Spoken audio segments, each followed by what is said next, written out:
Good morning, folks. Today we're going to work on a first generation GX470.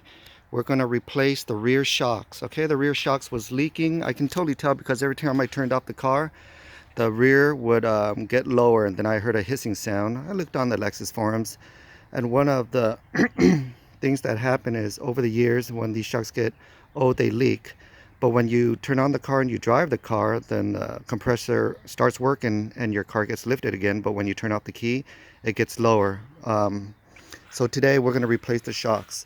So right here, I put I picked up a couple of shocks right there that I purchased on OfferUp, and I'm going to replace the shocks right there. These are the leaking shocks. I could totally tell they're leaking because they move up and down freely. There's really no compression left. Okay, before I started the work, I, I went inside the car, I started the car, and I push the off button right here. The air suspension, turn it off, turn off my car, came back out. I took off the tires. Tires were 22 millimeter.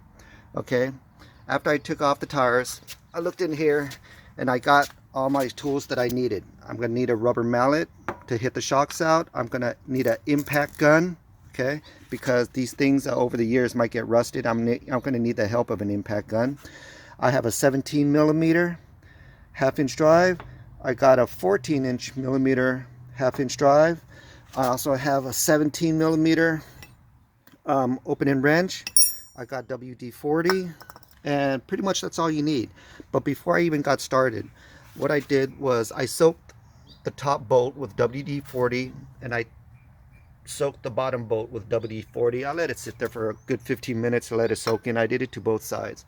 Okay, while I was letting it soak, I pretty much looked at the whole entire vehicle since I have it off. I'm looking at bushings to see if they're cracked or worn out.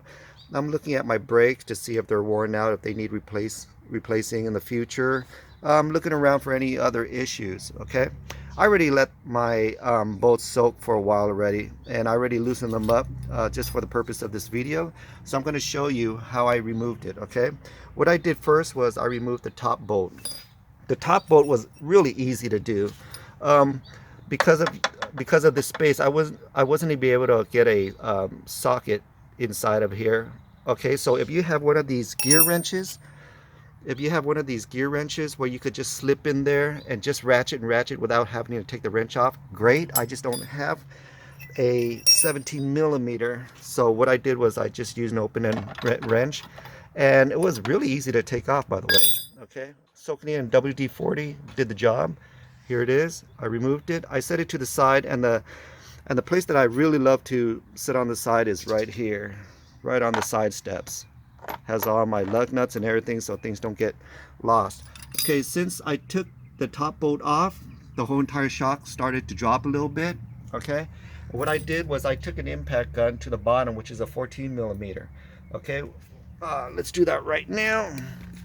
Stick on a 14 millimeter, and that should do the job. Okay, make sure it's going in the right direction, counterclockwise.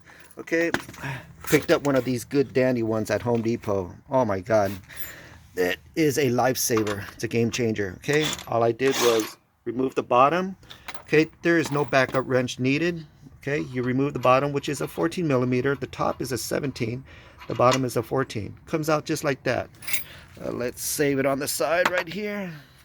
Okay, now next, because your bottom shocks lay on top of a little ledge right here, and it might be rusted too, so what I did was I WD-40 back here too. So when it was time to remove it, I took a rubber mallet. You don't have to worry about this shock because it's done for. It's going to go in the trash. What I did was I just knocked it out like this.